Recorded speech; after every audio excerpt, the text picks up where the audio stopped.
Hi guys, today I'm in my dining room again and I'm going to show you our geography materials. Usually they are right on this shelf up here and I've cleared them all off and I put them on the kitchen table for you, and I'm going to show you exactly what we use to learn like landforms, all the natural parts of the earth, and then also political boundaries, flags, states, countries, capitals, all of that. So here we go. Okay, so the very first material that we introduce is the land and water globe. This is a real Montessori material. It is blue and then the sandpaper parts are white, and you can see there's quite a bit of texture to them. They're definitely rough, whereas the water is smooth. And then it has a base that allows it to spin. So you can, it's hard to do with one hand, but it does spin on its base. You can see. And so what we do with this is we just get it out and I say, I'm going to introduce you to the land and water globe. And then we feel how the water is smooth and the land is rough. And then you do the 3-period lesson again, like we've talked about. Where the first period is me telling them, this is water, this is land. And then I'll say, can you show me water? Can you show me where land is? Can you point to a piece of land? Can you point to a piece of water? And then I'll finally say, what is this called?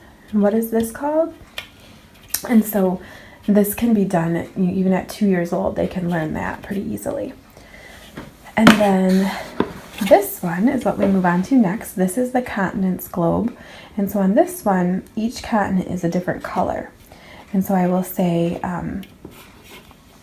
the oceans. So we'll say Atlantic Ocean. This is North America, South America.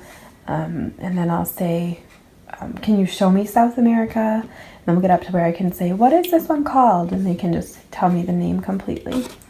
So these I ordered from Adina Montessori. Some people love them, some people hate them, but I really like their materials. They're really budget friendly. They're not perfect all the time, but they definitely get the job done, and they are better and cheaper than any DIY version that I have seen. So these are the globes, and then also I have labels that I can have them stick on. And just give them the globe on the tray with the labels, and then have them label, land and water, or have them try to stick it on the right oceans and continents. And then as a next step in that, we can also use the world puzzle map. The circle does not come out, but all of the continents do come out. And so you can lay these off to the side, and then they can place them back in. They can use the labels with this as well. And then there's a demonstration that you can also do with clay, where you cut the clay in half and you show them how the globe would, come apart basically and be flattened. And then as a fun extension to the puzzle map, I made this disc. This is just like a placemat you could use construction paper or poster board or whatever. And then I made it the same size as this. And so we get out a big sheet of paper, they trace this circle on there twice, and then they can take these pieces off and trace them onto the paper and paint them or color them or whatever they'd like. We used to have a really big one on the wall that my son made, and he had painted them all the correct colors, so he was pretty proud of that, and it was really fun to make. Okay, moving on. We also have a lot of 3-part cards for geography. So we have this little map that shows the oceans, which I didn't even know where the boundaries exactly were. And so this is how we present the oceans. And then there are these little cards that go with it. So this is looking down on the earth from one of the poles. And it shows you perspectives that you don't often see. So you can look at these to tell where the oceans are. This is the control card, so it shows the ocean and then what the name of it is. And then with these little cards, I have labels down in here somewhere that would match up. And so we've talked about 3-part cards a little bit before, but this is what we use to reinforce the names of the oceans. And then I have these ones that go over some different terminology. So these go over the equator and then the tropics, which I also didn't know. So public school fail right there. Northern hemisphere, southern hemisphere. This shows the tropical zone. polar zones. There's just a lot of good ones in here. And again, these are 3 parts, so they can look at this, and then they can use these to match up the names for practice. Okay, and then we have some more cards here. This is to teach them landforms, like a gulf and a cape and a peninsula. And then I also have these ones that are just a little bit different looking, and they both have, parts where you can match them up to practice. And then there are some more extensions with these landform cards. I have some blue plastic bowls I got from the dollar store, and we'll take brown clay and we will make the shape. Like for this one, we would just put a bit of brown clay in the middle, and then we pour water around it. And like for this, we'd put brown clay over half the bowl and then dump the water in to see how it goes into the gulf. That's really fun. And then we have these just educational cards about different lakes throughout the world, different peninsulas, all the landforms all around the world. Okay, and then another sort of extension, Maps and Globes by Jack Milton. So this one is really good. It shows about the world, how it was discovered, then the equator, how to put big countries on small pieces of paper, and then map legends. It's just a really fun book.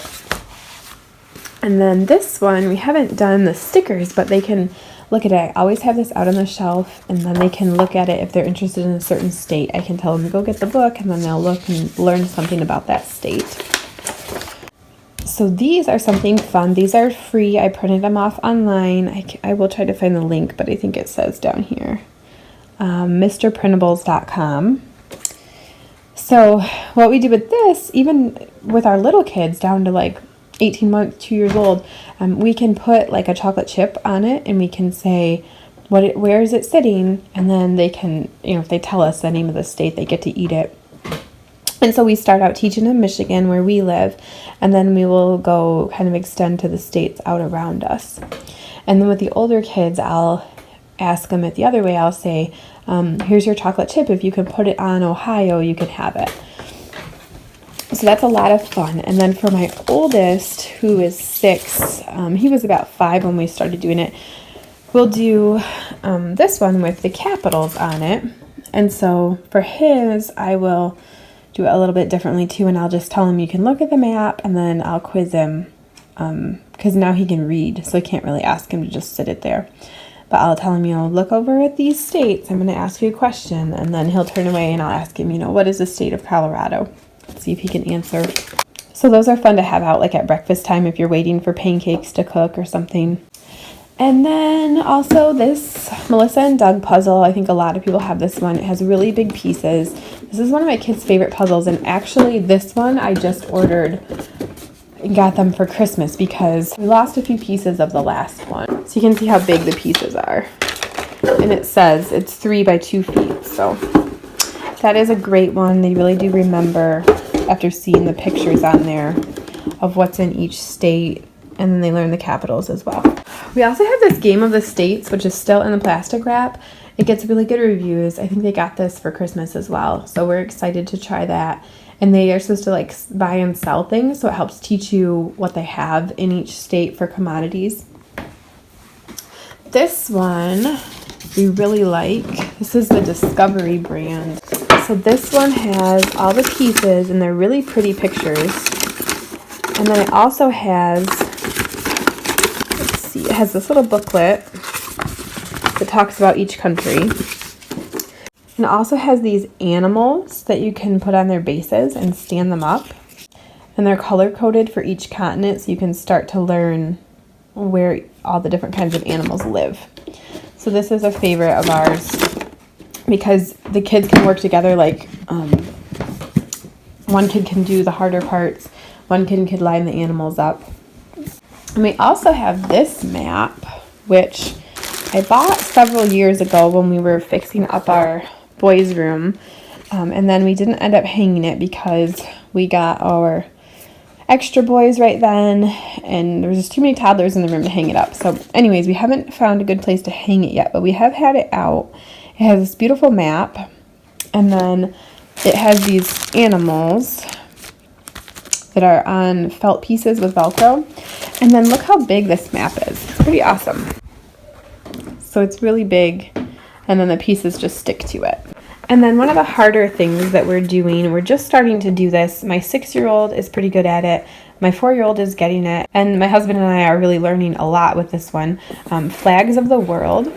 So there is a Montessori material for flags, and it's basically like a foam map, and then you're supposed to do little flags on toothpicks or push pins, and then you can set the flags into each country where they go, which sounds great, but honestly, I don't have room to store those. I don't have time to make those, and they're kind of expensive to buy. And so we are trying this in lieu of it. So I know the kids would enjoy the other material, but we are doing this instead because it works for us. And so they have cards with each country and the flag on the back.